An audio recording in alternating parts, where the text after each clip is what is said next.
Gemini, and welcome to your love reading for December 2017.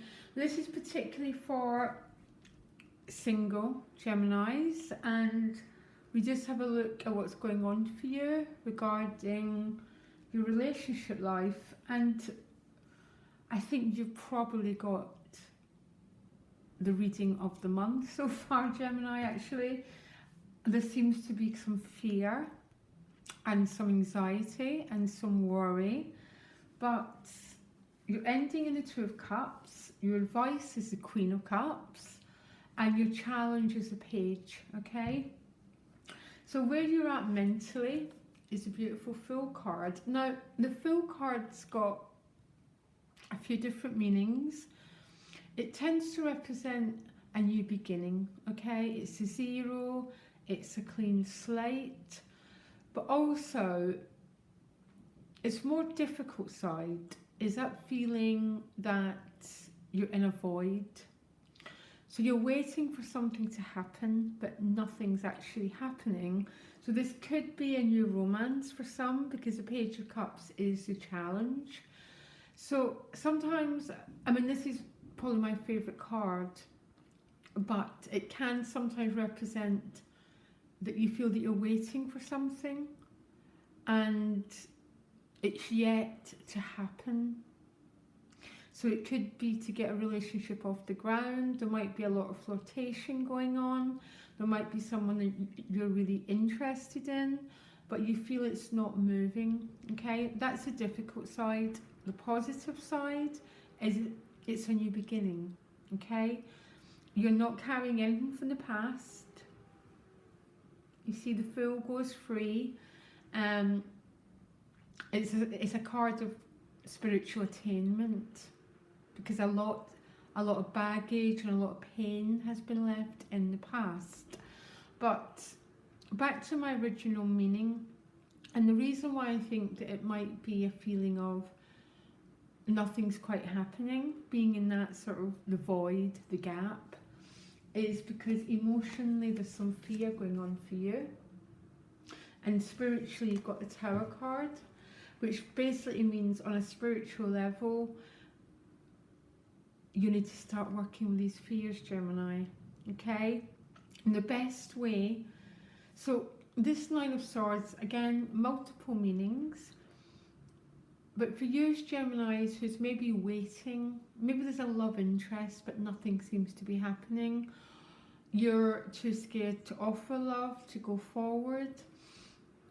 It's anxiety. It's that what if? What if I get rejected? What if I'm not good enough?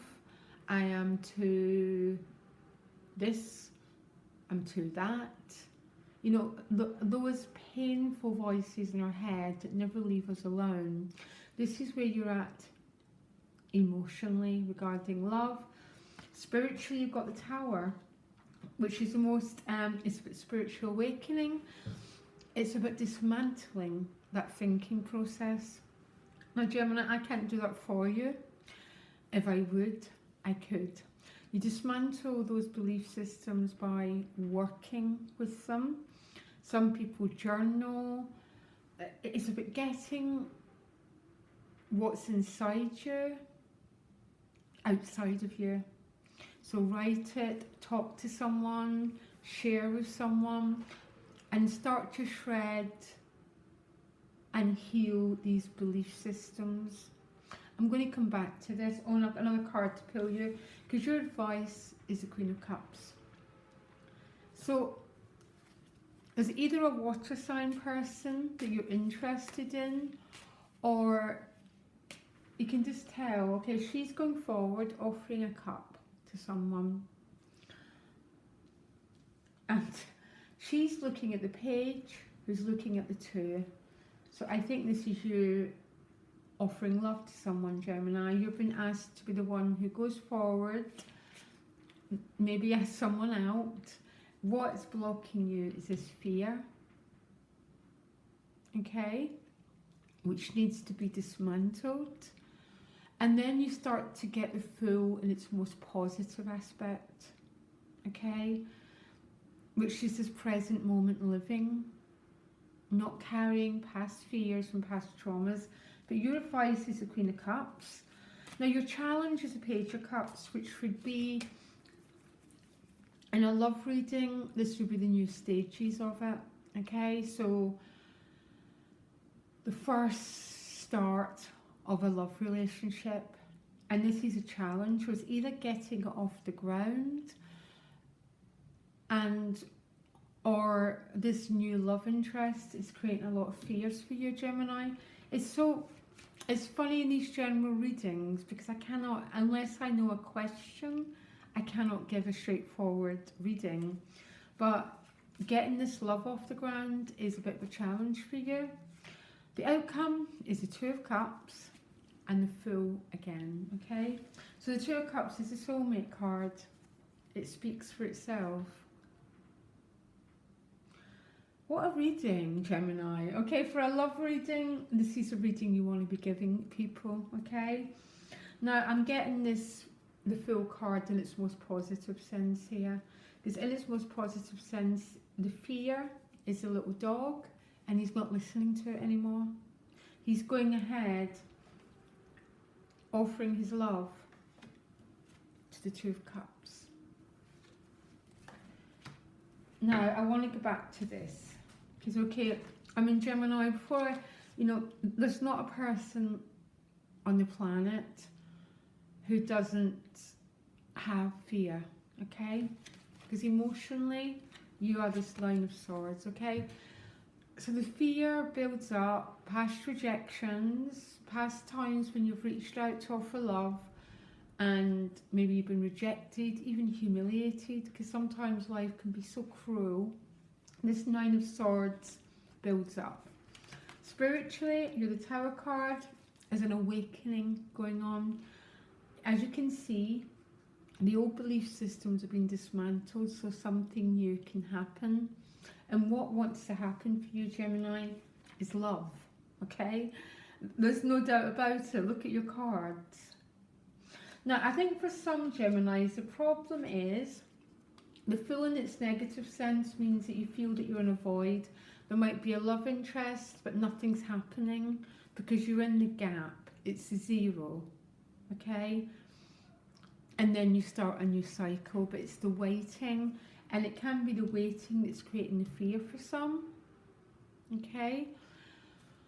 Or as you dismantle these old belief systems, you become the Fool, you become the free spirit who doesn't listen to fear.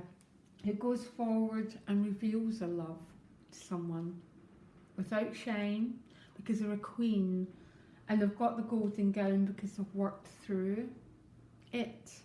They've worked through the pain, whatever's going on for you to get to the other side. Now, there's so many ways, you know, if you think about it, Gemini, all psychotherapy, all counselling is to work on this. So it's about bringing what's outside, what's inside you to the outside so it doesn't control you anymore. That's how we become free. That's how we become the Fool. We become free by not letting it control you anymore. And the only way to do that is to bring it out. I said journaling's great. You can always send me an email, Gemini. It doesn't have to be a private reading. Just let me know what this means. It's a good way of catharsis to get it out of you. Because, Gemini, there's love in there for you this month. And what has to happen is the old belief systems have to go. If you're in a waiting game, that's maybe what's bringing the fear up. But now you know where it's going, and it's going towards the Two of Cups and no longer listening to the voice of fear. Okay? What a fascinating reading, Gemini. I'm not sure what else to say. I've tried to read it from 2 or 3 different angles, but really, you watching know what these cards mean. You know what you've got to work with. You're not going to get to that Fool until you bring out the Nine of Swords, okay? Write it in paper, then set it on fire. Do whatever you need to find the confidence, Gemini, to move forward to this beautiful love that's waiting for you. Okay? And don't be scared of the Tower card. Sometimes it can be scary because you're realizing that which you once believed is not true, and you're dismantling quite a lot of it. That's what makes the Tower card scary, okay? It never shows up in a destructive way for me, okay? And what makes it sort of scary is when we realise our thinking was only fear and it's not real, and we can move beyond it. And you're moving beyond it in a reading that everyone wants to give. I'd like to give this to everyone, basically. But it's for you, Gemini, and I wish everyone watching gets this reading. Okay, guys, loads of love. Bye.